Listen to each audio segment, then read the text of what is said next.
Hello, welcome to the family meeting, y'all. It's been a minute. It has. Where were you? I was in Georgia, and then I was It in feels Texas, and then I was down with my nephews for 3 days. Yeah. And yes, where were you? I was here waiting for you to show up. Oh, well. All right, friends, let us know that you're watching. The stream is going out, and so let us know that you're watching, where you're watching from, especially if you're a new watcher. Now, Pauline is on. Hi, Mom. How you doing? Pearls of Pauline. Uh-huh. All right, why do you gotta wait till Don't we're ask on questions. camera? Don't ask questions. Don't even then start. You're putting chapstick on. Honey, I'm going to live in my unbotheredness today. Yes, I am. Okay. Hi, Tremaris. All right. Let's get in. Got a few things. Yeah, quite a few. You want to start with the videos? No, I was going to do this one really quick thing first. Which one? This first tab I've got open. Christian privilege? No, Christian privilege. Please. Which one? This one. Okay. So this is kind of interesting. I think this is sort of new-ish. It was introduced in the end of July of this year, where they're trying to, it's a House resolution. It's called House Resolution 1303 for those listening on the podcast.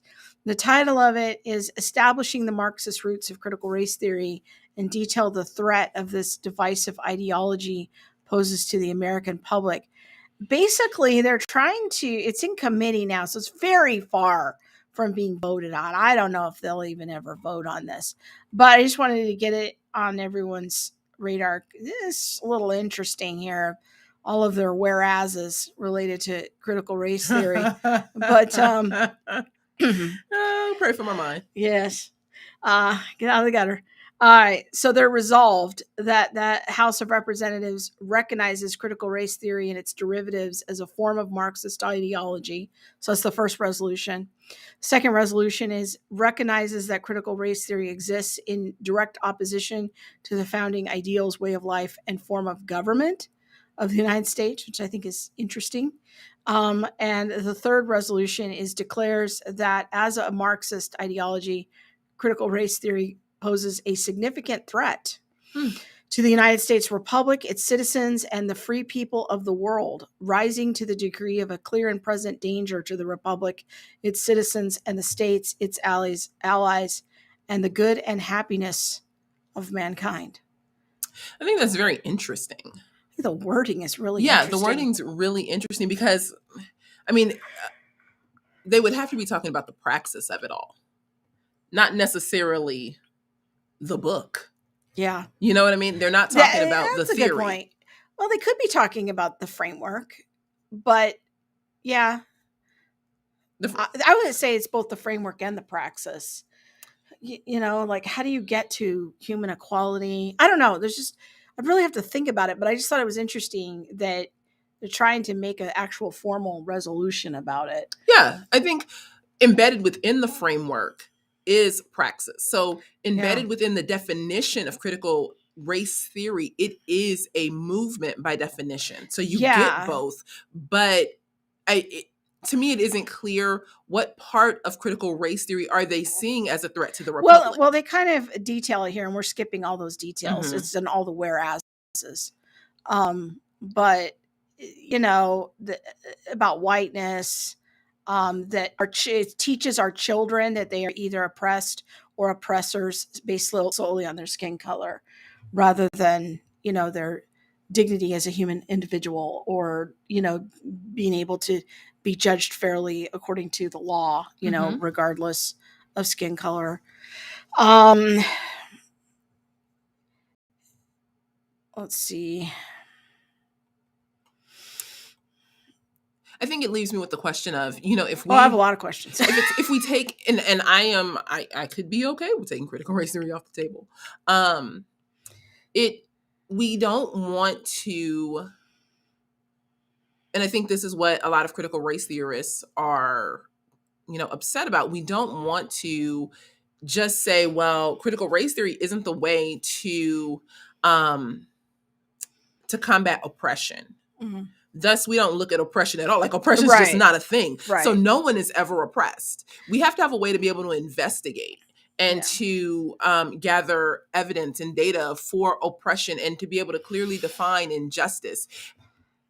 I just don't think that critical race theory is the framework to do that. I think it has way too many flaws. I think it's founded on Marxist principles that are, speaking of Marx, not one of part the, of one of the whereases is that views on the structural nature of capitalism, which was his caricature of free market principles underlying U.S. society, especially inalienable property rights. So this would be another like kind of foundational issue that they would see as being a contradiction to American principles or values. So I think they're kind of attacking it at the praxis, but also at the framework level. Yeah, I think if they're going to talk about Marx, they can talk about his views on religion, his views on, and we're the most Christian nation on the, supposedly. However you slice define that pie. that. Yeah. His views on religion, his views on economics and the proletariat and the bourgeoisie or different classes, class structure and things like that. So,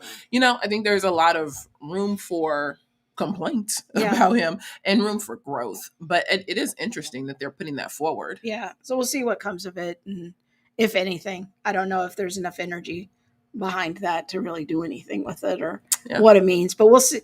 Just to get it on people's radars, you might start seeing it turn up on chat shows or something. Kevin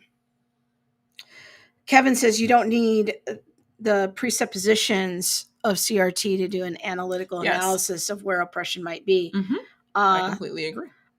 The question is does the average normal person know that? I know. Because they might think that what the government would be trying to make a resolution about is racism isn't real or injustices aren't real, because many people. There's no racism. We had a black president. They don't have it, all the way worked out. So, okay. All right, let's go on to the next thing. You want to do libs of TikTok or do you want to do? That's my favorite. We love libs of TikTok. Should we do that one? Sure. Okay.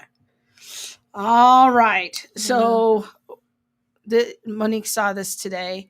So if you're on Twitter, which we don't endorse or recommend because it can be kind of damaging to your soul. But there are a few interesting accounts on there that I follow. And one of them is the libs of TikTok, where there's a woman who reposts crazy TikTok videos. From liberals? From liberals. A lot of them are from teachers, frighteningly enough. Yes. So anyways, okay, so you saw this earlier today. So we're going to play this clip and then respond to it. I haven't really seen it yet. So well, I'll let you go first and give me your response. That's frightening. Okay. You'll live. All right, let's see here.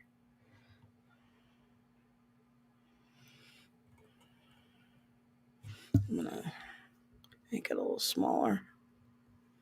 All right, here we go. Would you be able to answer this question on one of my tests for social psychology? Simple essay question after going through privilege, what privilege is, giving examples of privilege, explaining how there are different types of privilege like white privilege, male privilege, Christian privilege, able-bodied privilege, thin privilege, cisgender privilege, straight privilege, and others. All right, so simple question I ask my students, essay question. Tell me one way that you have privilege. Tell me one type of privilege you have. Well, my makeup is all over the place today. All right. It still is. Anyway, I always am a mess. Tell me what kind of privilege you have. Explain how it's an example of privilege and say how your life would be different if you didn't have that particular type of privilege. Would you be able to answer that question? Can you come up with a type of privilege you have? Are you able to say out loud and admit to yourself and to the world that you have that privilege? Because one thing I find is my students don't.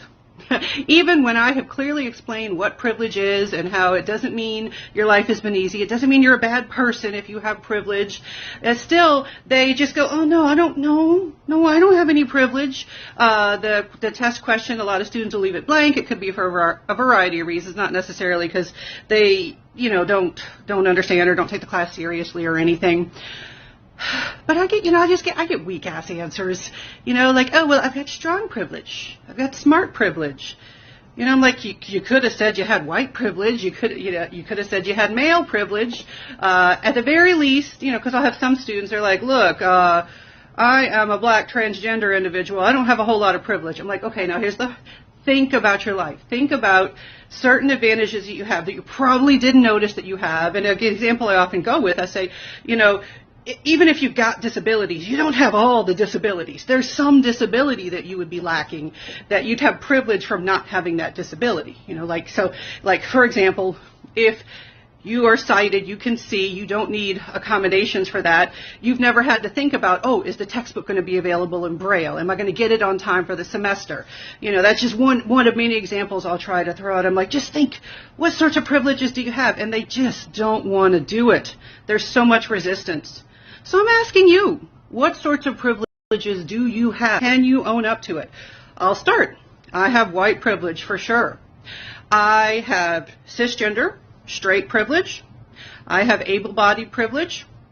Don't have thin privilege, but as someone who's just a mid-fat, not a larger, I know there are official terms, and I'm probably going to use the different terms, but the larger fat, and I think the larger categories, I'm not there, so I have privilege from being on the smaller end of fatness. I've got privilege. What are yours?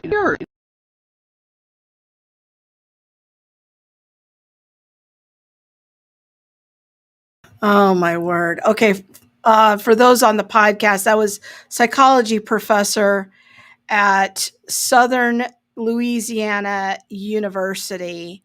I don't know what her name is, but she's a professor there. It's called obese. Good grief. No, that's a slur now. You can't say the word obese. That's why she was trying to avoid it. Mid-fat. I've never heard of that. So people might not know about fat studies. Yeah. So that's like critical race theory, but a critical examination of thin privilege. Oh shoot! I say if you're big, it's like heavy. Like you're too heavy to be stolen. Oh, Kevin Can't be kidnapped. What he say? Oh no, she doesn't have cute. That's over the line. Well, you know what? Okay, so what are your privileges? Tell me. Can you recognize them? I don't play that game. Literally, that's what I would write on my test, and that's what I would tell my kids to write. I don't care if you flunk the test. I would just say, I don't play that game. I don't play by those rules. Any blessings I have are in the Lord, and that's not my teacher's business. Yes. And isn't that like it's so interesting how she immediately went to crip studies or disability theory and like ableism and all that. Like let's say you have a disability but you don't have all the disabilities, so like I don't even know where to put that in my brain of like, well, what if I am someone who has multiple disabilities who is in pain all the time? Now I think biblically we have a reason to in everything give thanks, but what kind of rationale is that? So you have like 6 disabilities, but hey, at least you don't have 7. Like I'm so confused. I'm like, no. Is critical thinker privilege a thing? She might not have it.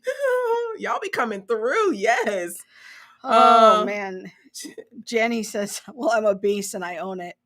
It isn't a slur. It's I think they recently even like they're changing it in the reporters guidelines. Like when you write for the AP, you can't use the word obese anymore because it's a slur. What the heck? So I don't know what doctors are going to do, and they've got to have a serious conversation with their patients. I don't know how that's going to work. Hey, so when I go back for my checkup, my doctor can't talk to me about all Yeah. of that. I'll be like, I don't play that game. I don't play that I don't game. play by those rules. Hand me my Oreos. Yes. Laura says she's trying to implement the structure, and even her students aren't willing to participate. But it's such good feedback. Like Brandon, common sense privilege. Y'all, yeah, I'm here for it though. Like I don't think people understand like just natural feedback. Sometimes we are looking for, these light bulb moments, and sometimes it's just like, this is just natural feedback. They don't want to participate like this. I wonder why. Because perhaps you're trying to force something that actually isn't there. Yeah, I literally, if I was a student in that class, I would just write on my test. I don't play this game. I don't care if she gave me a 0. I don't really care. It's just like, at some point I would just be like, I don't have to participate in this. It's an invitation I'm not choosing to accept. But then you have to think about, like, what if that student who's like, I don't participate in this, what if that's I'm not saying other people need to do that. I'm just saying that's what I would do. Would you do that if that was your last class in your degree? It depended on it. 100. Okay, so you just would like forsake all of your hard work for your degree. I would not participate in that foolishness. I think that maybe this test, you might say, hey, this is just one test. If my grade can, suffer through it, that's fine. I'm willing to take the C. But I don't know that it's that easy to be like, I'm willing to flunk this whole class. I'm saying what I would do. And I'm challenging you on that. I actually call bull. Like, I don't know that you would do that. 100. It's not a question in my mind that I would do that. All right. It's not a question in my mind. So I'm not saying other people should do that. I'm not trying to bind anybody else's conscience to that. I think it would be a little harder than what. No, for me, I'm so done with this stuff. I would just not participate. Okay. What's Rihanna saying? Rihanna says, I think this woman is hyper-focused on privilege, which is really just being hyper-focused on what you don't have. That you think you should have or are envious of. I think that's a fair point. Is that an invitation to breaking the 10th commandment about coveting on some level? This is a way to take your focus off God and his blessings and favor. Oh man. And Rihanna, she's got receipts because, she coming through. We did a whole podcast. We did a podcast with Rihanna. What was that? Last year, year and a half ago, on how she cares for her daughter. And man, it's like walking with the receipts. Yeah, it's just like that's some credibility there. What got me in her post was the Christian privilege. So we've been hearing a lot about, white privilege, thin privilege, male privilege, but she just threw that Christian privilege in there. I'm actually going to come out with a little short reel on Christian privilege tomorrow, but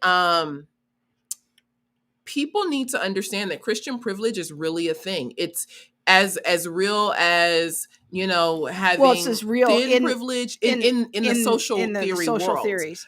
It is real. And Christian privilege looks at how Christianity as a religion and its followers are oppressive toward other minority religions, especially Jews and Muslims.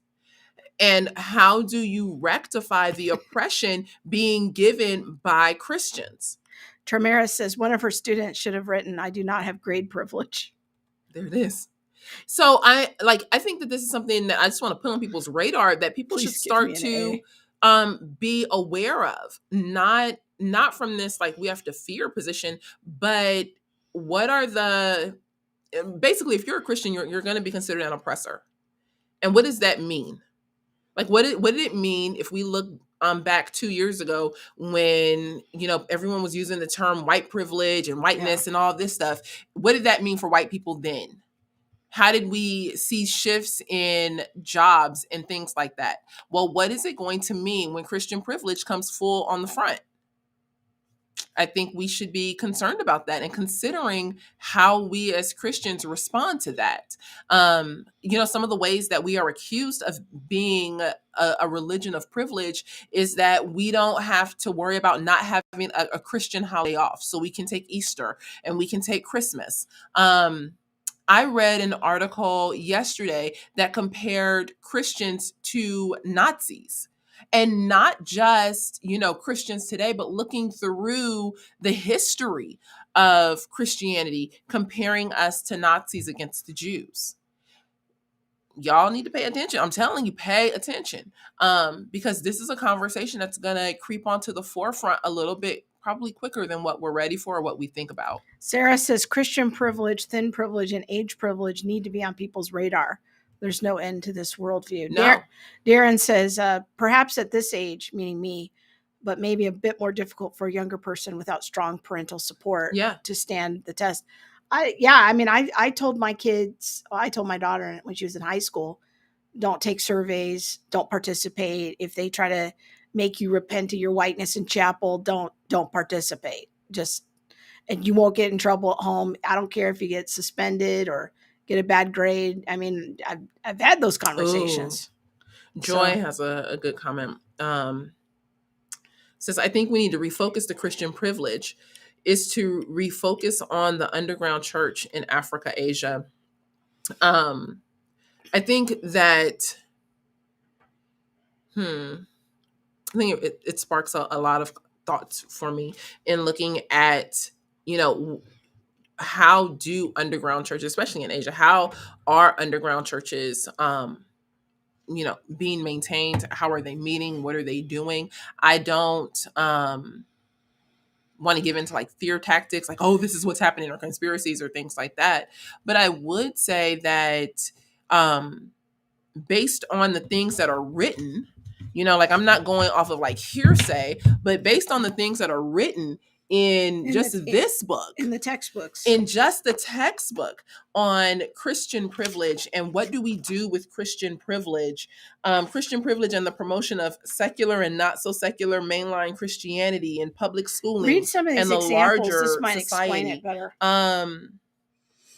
Well, the first way that you participate in Christian privilege is because you can dismiss the idea that identifying with your faith bears certain privileges. Do you see this circular argument that you cannot falsify? Like, it's non-falsifiable. You cannot not participate. So as soon as you come to the table and say, well, no, being a Christian doesn't bear any privileges. Actually, we are the most persecuted, religious group to date. They'll say, see, that's just Christian privilege. But then if you come to the table and say, well, yeah, I can kind of see how, other religious groups may not get certain holidays. See, that's Christian privilege. You're damned if you do, damned if you don't. Like, literally, really, like, we're going to have to, really think about what is going to be our posture and stand, because there are certain, what is the word I'm looking for? There are certain privileges that come with, being a 501c3, being a nonprofit organization, tax things, and, all of that, people being able to donate. Like, what do you do if you're a church? What do you do if you are, a Christian ministry? And if the government says, well, you guys have this certain privilege, we want to take all that from you. I think there's things that we just need to be thinking about. So another one of them was that you get time off from work to celebrate your religious holidays.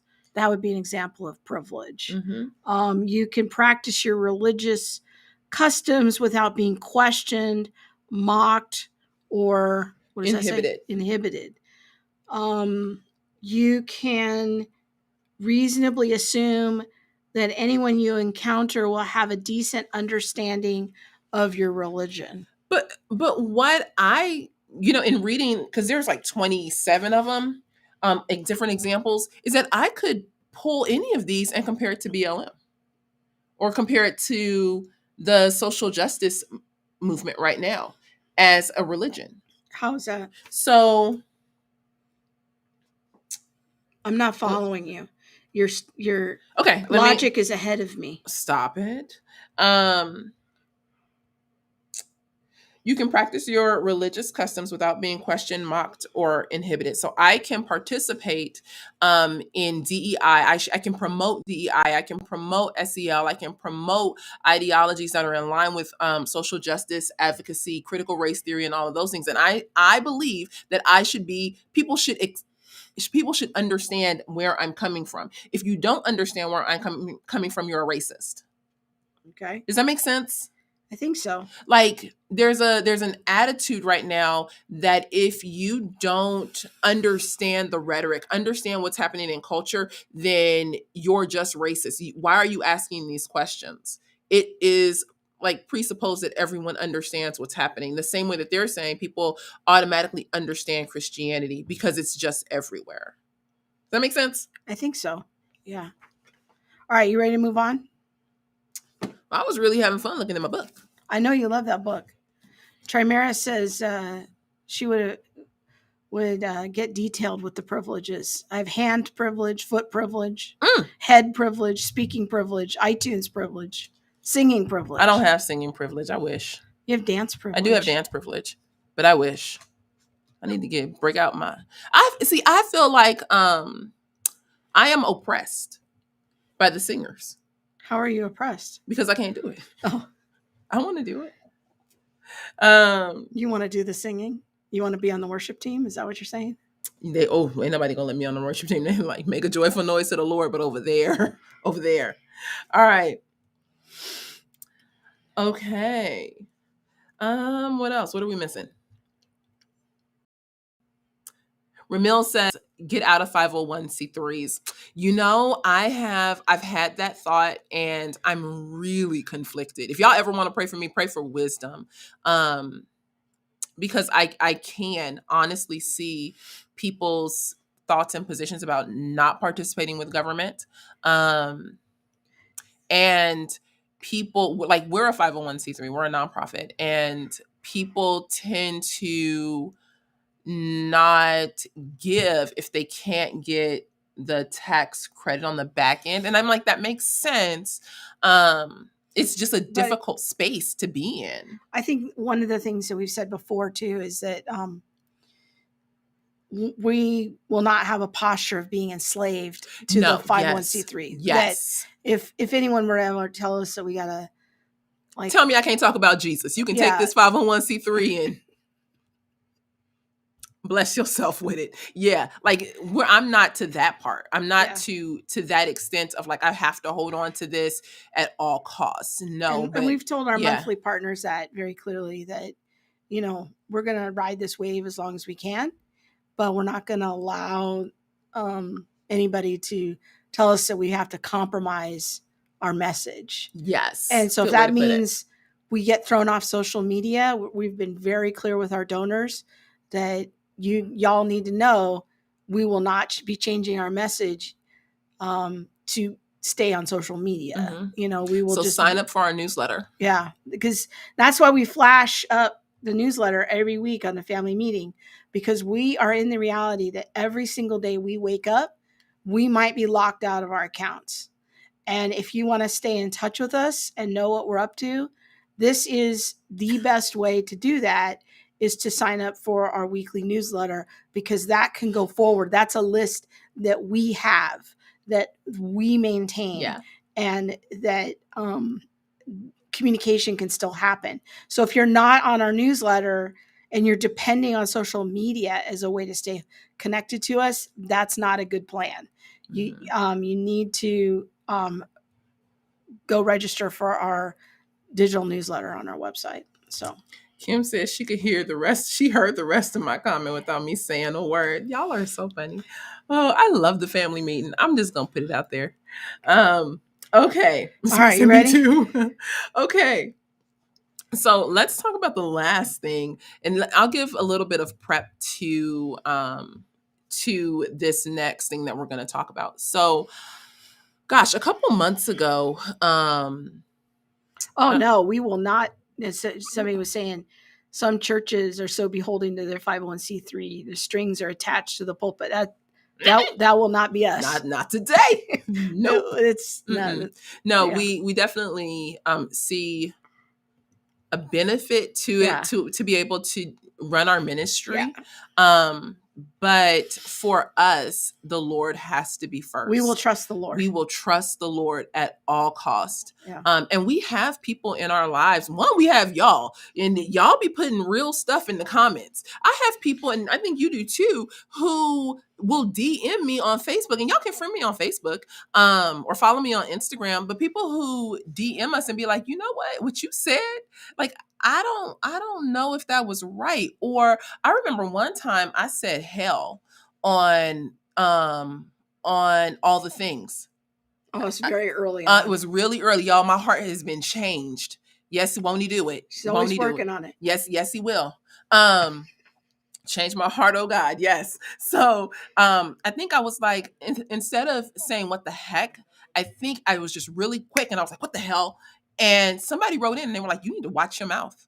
Like, that does not glorify God. You have people who are following you. You need to watch what you say. And I was like, okay. Now, to me, it's not just to watch what you say. It's about a heart attitude as well. Yeah.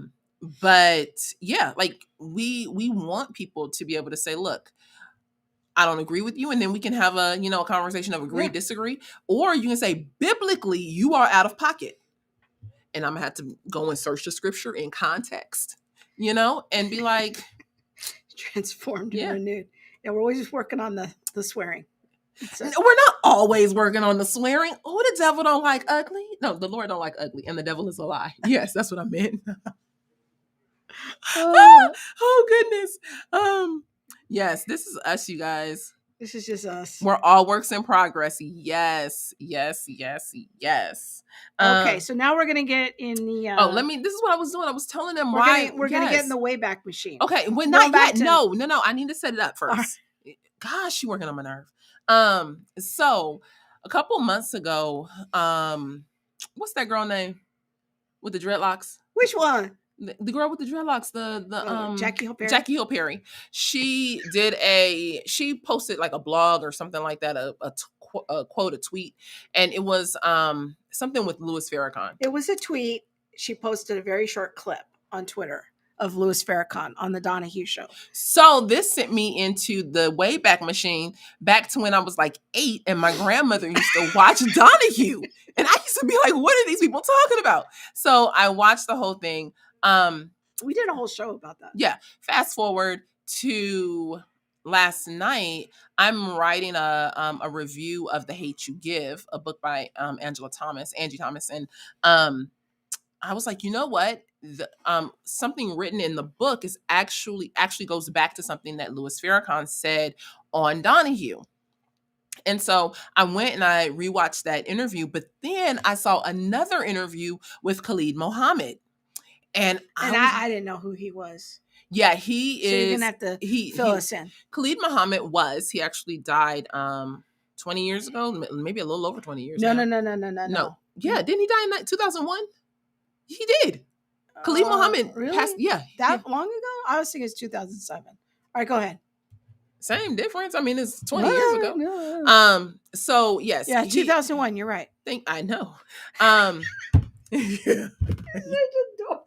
So he passed, but he was right. He was under Farrakhan, but he was extremely just blunt in what he was going to say. Where Louis Farrakhan was also very blunt, but on the Donahue Show, Farrakhan, I would say he was direct with his answers, but still kind of in a level of grace, where Khalid Muhammad, there was just no grace. He was just like, we gonna kill all these people.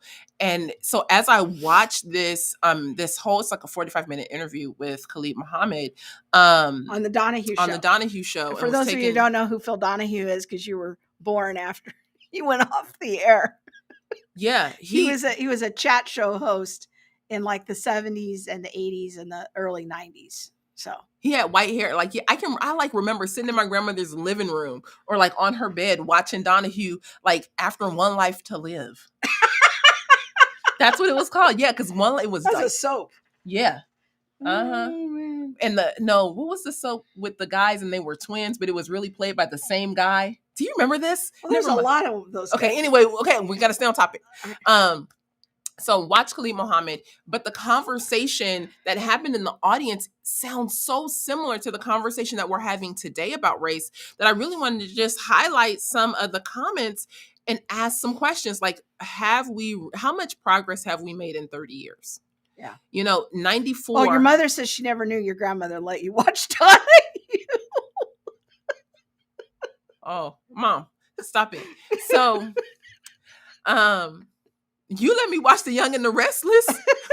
Quit putting my nana out there like that. Don't be, not in public. So I just want us to listen to some of the comments that are being made and see if you can hear some of what's happened then. Can you hear it in our conversation today? How much progress are we making? Have we made as a nation in 30 years? And if it's not that much, I wonder what it's going to take to really get us beyond the place that we're at. Yeah, and I think it's important. So this is 1994. It's about 2 years after the Rodney King riots, 2 or 3 years. 2. Yeah, and we're about 2 years after George Floyd. Mm-hmm. So we'll see, like, do you notice any similarities? Okay, here we go.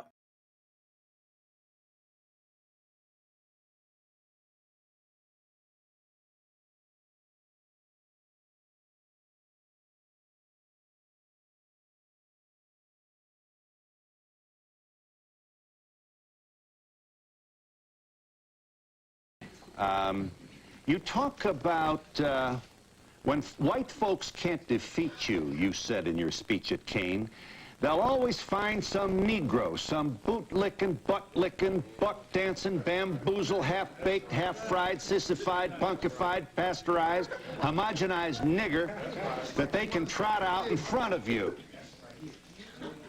I would ask you, Mr. Muhammad, is Jesse Jackson a boot-licking, homogenized nigger?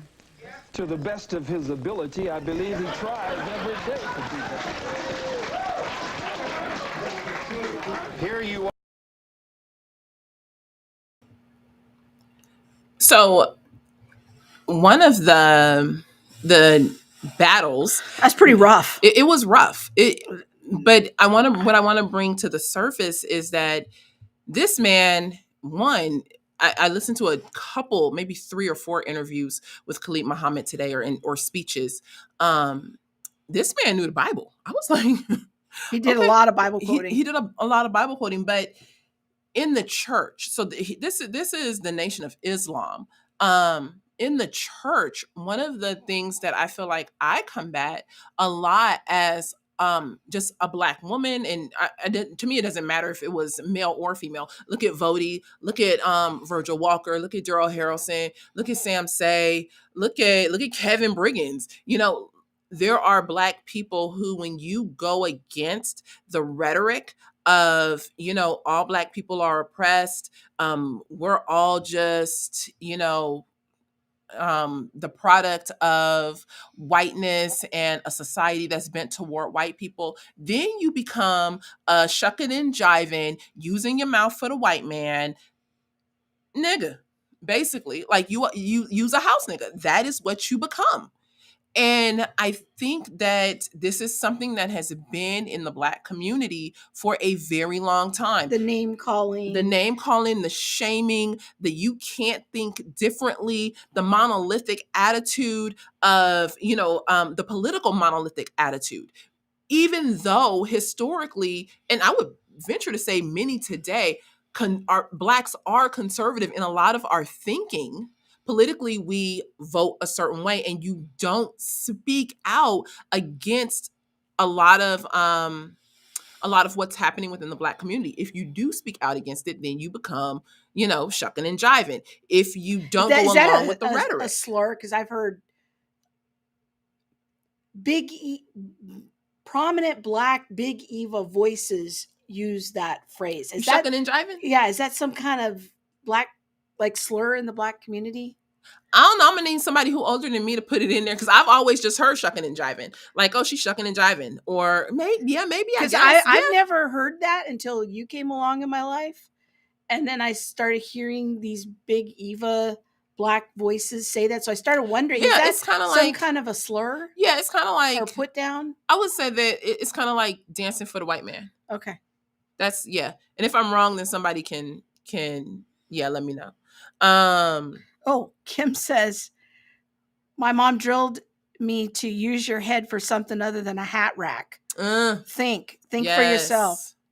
But you know, when you started thinking for yourself, Then I became a house nigga. Like, that's just the reality. I became the person who was using my mouth toward whiteness.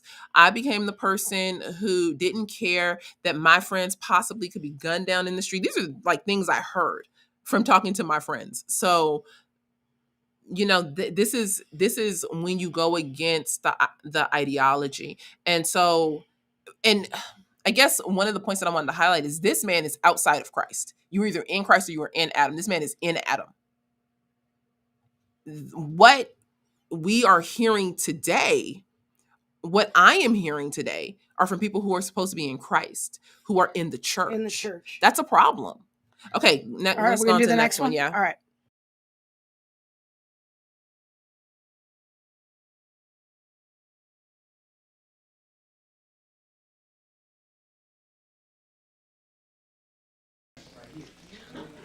I would ask you, Mr. Muhammad, is Jesse Jackson a boot-licking, homogenized nigger? To the best of his ability, I believe he tries every day to do that. Here you are mocking Jesse Jackson at a speech. I believe this is Howard University. Roll the tape. Oh, boot-licking, buck-dancing, scratching, shuffling, messy Jesse Jackson. Who keep.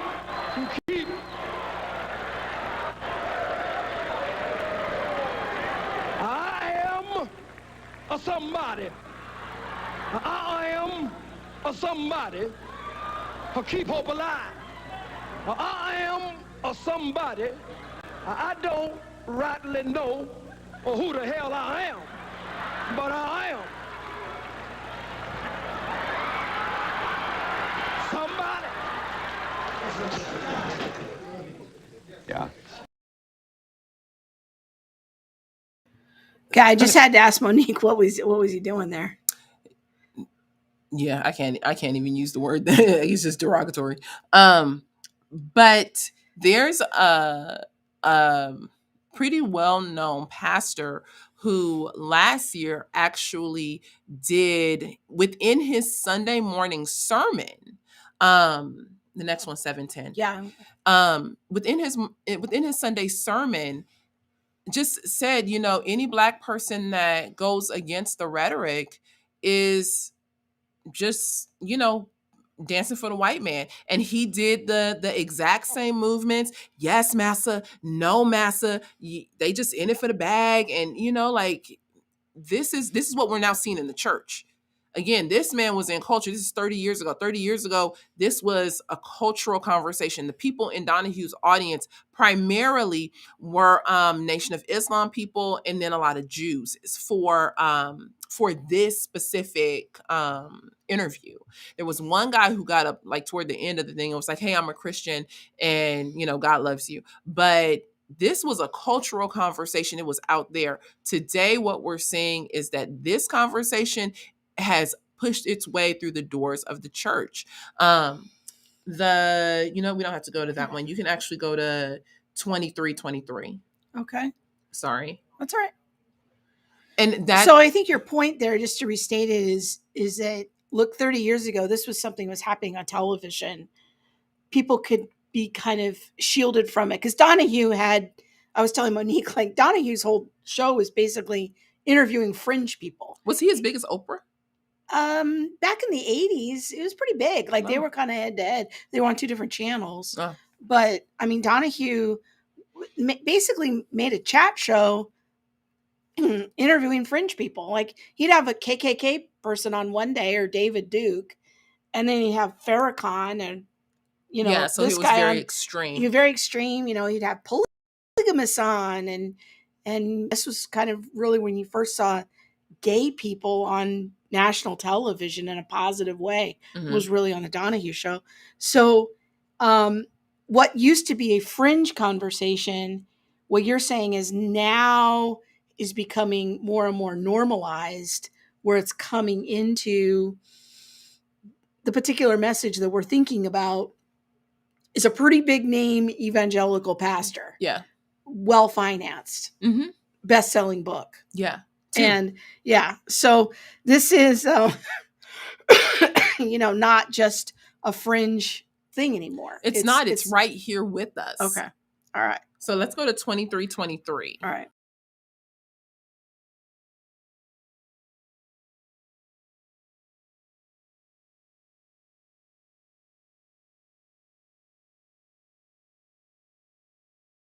What I'd like to know is, what do they say to the KKK, the skinheads, the Nazis?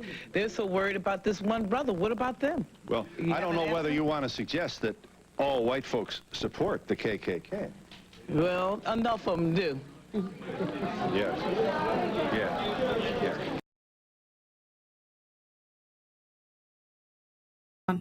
This is, to me, part of the setup that we're seeing right now. All white people, like her position is, well, if not all of them, enough of them do. That enough of them do is actually all of them. And how I think the question is valid. Like if we want to really sit down and talk about racial injustice against all people, not just the racial injustice that comes against Black people, how do we have that conversation openly and say, okay, look, you belong to this fringe group, or you belong to this race group that is spewing racial hatred, and so do you. We don't just target one group, but that's still what's happening today. It's a lot of we'll be better when you start to do better. So waiting for the other side to show up differently, then I'll forgive, or then I'll repent, or then I'll be kind, or then I'll be patient. Yeah. Okay. So the next one is gonna be let's see, what time is it? Can you go to 38:15? Okay. Hold on. 38:15. Okay, Yeah. this is one. All right. So I'm gonna dump these two. That's fine. All right, here we go.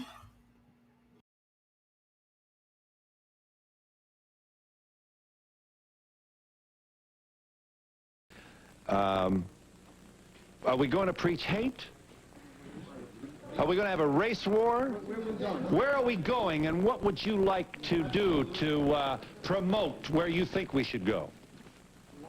We are taught by the Honorable Minister Louis Farrakhan to show courtesy, respect, and kindness, to be polite to all people as long as they are courteous, respectful, kind, and polite to us.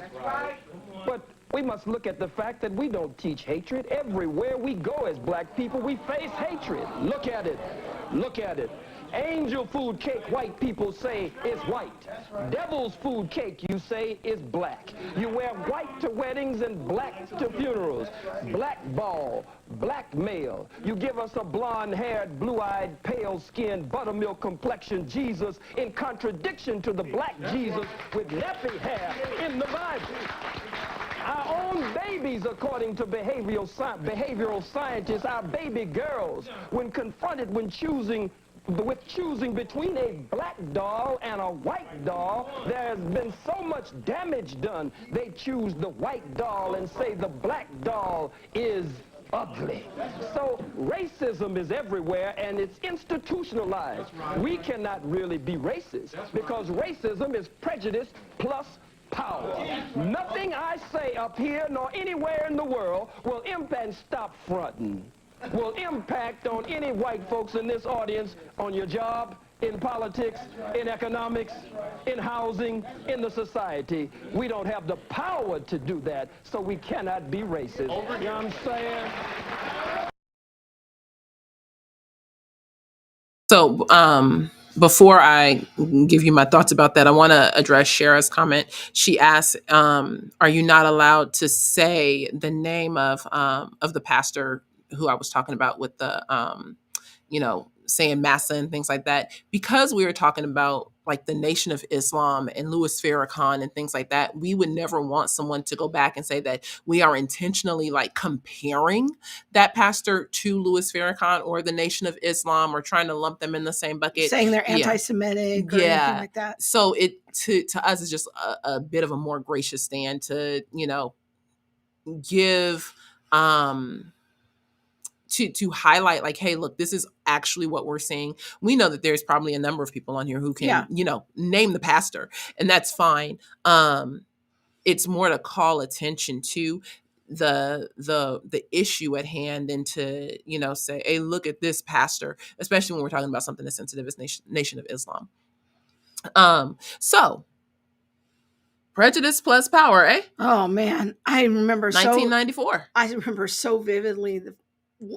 We were out on a walk, and it finally dawned on me that you and I did not have the same definition of racism.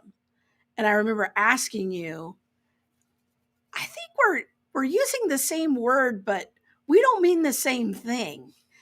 I said, how do you define racism? And you told me that definition, verbatim. Well, racism is prejudice plus power. And that was just, that you might as well have said supercalifragilisticexpialidocious. It had no meaning to me. I had no idea what you were saying. And I needed you to then unpack the definition for me. And then you said, the same thing, that, well, as a Black person, I don't have power, so I can't. Institutional power. I don't have institutional power, so I can't engage in racism. Oh my gosh, I was so confused. It took many, many conversations to untangle that situation. Yes. Now that's not your view anymore, but that was kind of where you came from. Yeah. But it's verbatim. Here it is 30 years ago. That was the same answer. Mm-hmm. Yeah.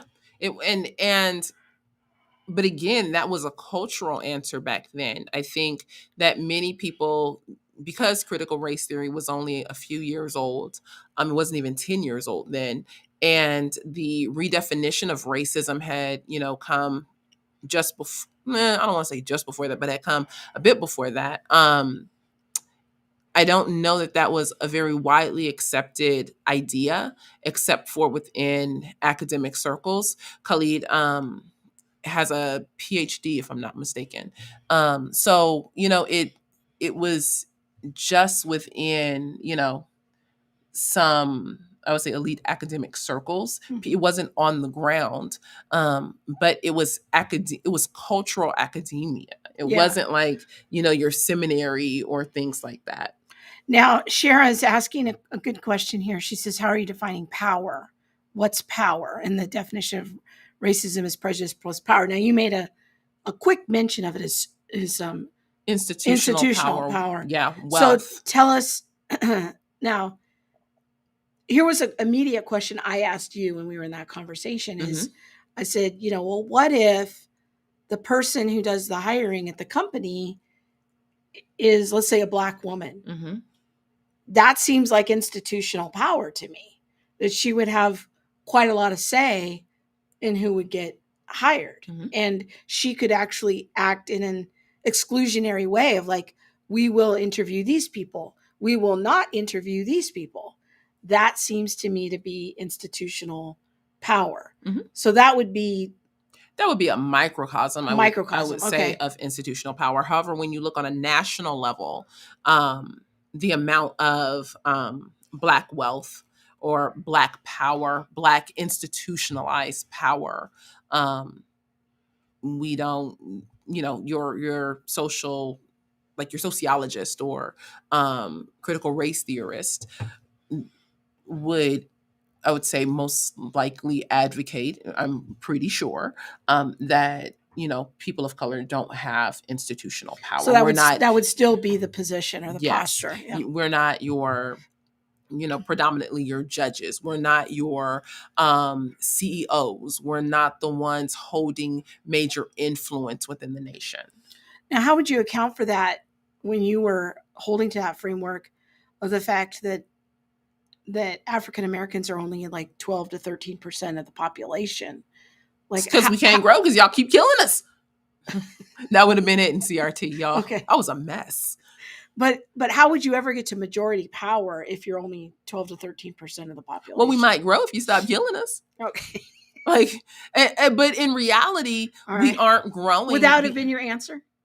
Something along some smart remark like that. Okay. But the reality is that the numbers of why the Black population isn't growing is due to abortion. It's not due to white on Black crime, unless you're looking at the white run abortion mill.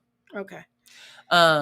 So, but there's, I think, pulling this back into like where are we at today, mm-hmm. I've heard pretty big voices in well-financed major evangelical platforms use this exact same definition. Yes, because so now it's not just fringe people on Donahue. No, it's not. It's in our churches. We have either, and this could just be my own personal opinion, I'll own that, but I believe that many people within churches, many leaders within churches, not necessarily understanding how to handle the race conversation, have sent people, parishioners, leaders into the culture to go and, get information and bring that back into the church to understand how do we do this. Or they've listened to secular ideologies and secular frameworks and brought that into the church to be able to say, this is how we are going to handle race, racism, and injustice. Instead of saying, what does the scripture say about the idea of partiality, about, racism? Is there any correlation? Because the word racism isn't in the Bible, but how do I put this together from a historically biblical position? Instead of being the light on a hill and allowing our light to shine down into the culture, we have now sent our spies down into the culture, and we have come back with their rhetoric. And that has exploded. It's mushroomed within our churches. And now this is how, in my opinion, this framework has taken over many churches to the point of splitting. My mother made six figure in corporate America. My grandfather was a millionaire business owner. I really struggle with the idea that Black people can't get ahead in America. Rihanna, I need to come live with your grandparents. Hold on. Wait a minute. But amen. Like this, and this is part of what I'm going to hit on in the review of The Hate U Give. It's like everything isn't white people's fault. Like, where do we talk about human agency? Where do we talk about the choices that we've made? And if, like Kevin Brighams, my podcast co-host on All the Things, he often highlights, if all of this is the fault of white people, if we are just the byproduct of a white supremacist nation, and everything that happens to us, from drug use to murders to theft, all of this is the fault of white people, then we actually have to wait for white people to change to be able to free us from our oppression. And but that's part of, I feel like, some of interest convergence as well. But if you don't wait for the white person to free you, then how are you ever going to get free? We have to play one more clip. Okay. I just thought this was a great comment from Gwenda. Monique, I was just going to comment that we as Christians are often more inclined to run after the latest books rather than the book. Yes, this is a problem. This is we have the greatest book, and yet we often run to some secular book. Sarah says, good point, Monique. Imagine Joshua coming back and saying, hey guys, hear me out. The Canaanites might have some good ideas. Exactly. Yes. That's not really how that went. We just gobbling up the culture's rhetoric and bringing it back, and not even realizing just how poisonous it is. Yeah. All right. Last one.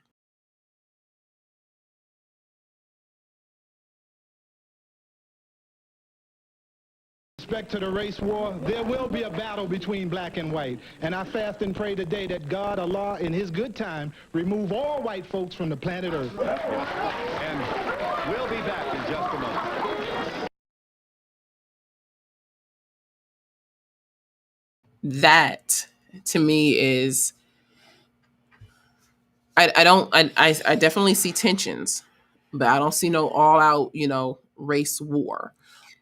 But for 30 years ago, for make that kind of statement, think of how far we've come with restricting free speech. I mean, that's some. Mm-hmm. There's a lot of statements in that episode that we haven't shown that are fairly extreme. Mm-hmm.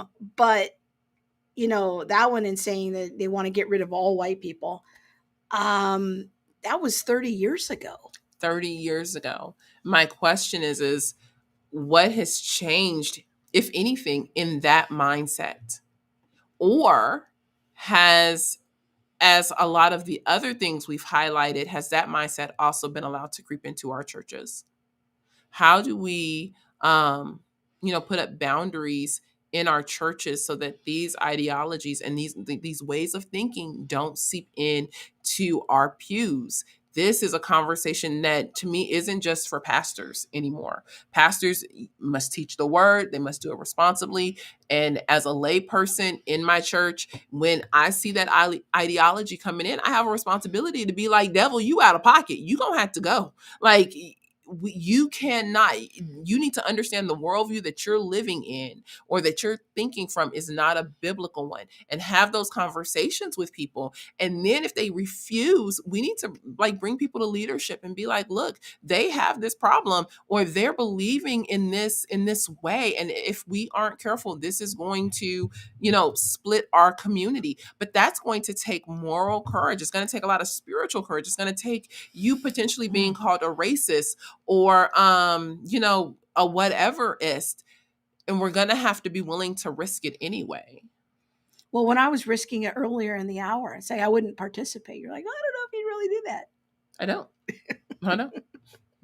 I'm just saying, I think that the point was brought out that as a young college student, that's a very difficult decision.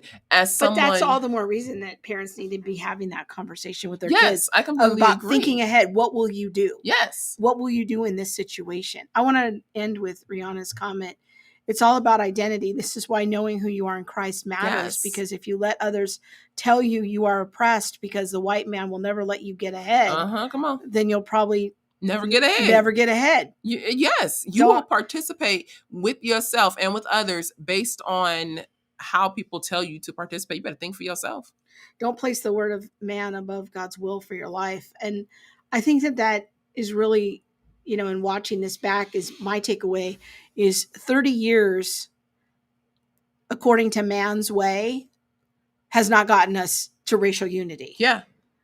And instead of the church really being a prophetic voice about a different way, a better plan for racial unity, now we've gone out in the world and brought some of these ideas into the church. Not all of the ideas, but some of them are definitely, we're starting to hear our own evangelical pastors echo some of these things. I don't think people understand that the ideas are also connected. It's not like, well, I have this one rogue idea and I'm just going to live over here with my little rogue idea. No, the ideas are connected like a chain. Now, you might be, on this end of the chain while somebody else is more in the middle of the chain and somebody else is farther along.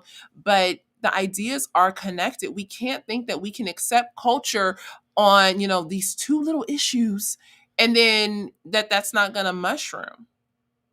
It just doesn't work that way.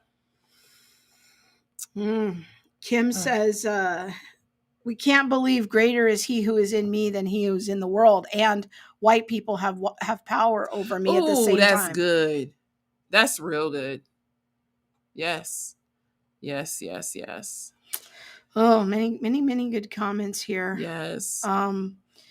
So, all right. Who is this? Chris. One thing I've noticed with those in the church getting involved with social justice in my life is that social justice eventually becomes king over the gospel. I don't believe racial equality will happen without the gospel being the focus. Do you guys, I can't see the rest of it. Do you guys notice that? Oh, yes. Yeah. Yes. This is why I'm not sure if you saw it earlier, but earlier I was saying it acts like a religion. And then it usurps or takes the place of the gospel message. Yeah. But I definitely see social justice as becoming its own religion. Yeah. So, yeah, I don't know. Interesting going back in the time capsule of Phil Donahue, but very still timely. And I think that that's a microcosm or a case study of if the world wants to try its own way Mhm. to get to racial unity, 30 years later, we're in the same rhetoric. We're Just in the going in a same, big circle. we're going in a big circle. Mhm. This is not the way that we've been doing this a while now. We Yeah. have got to be, bold that God has a better plan. Yeah. He has a better way, that through the death of Jesus, his blood has purchased and made a new family. This family is made of people from all over the world, every nation, tribe, and tongue is now united in Christ. If you are a member of the family of God, if you have placed your confidence, your faith, your hope, your trust in the life, death, burial, and resurrection of Jesus, that he died in your place, and that you are now giving your all for him, living out of humble obedience to his commands, living out Matthew 28:19 and 20, then you are part of a great spiritual family. Yeah.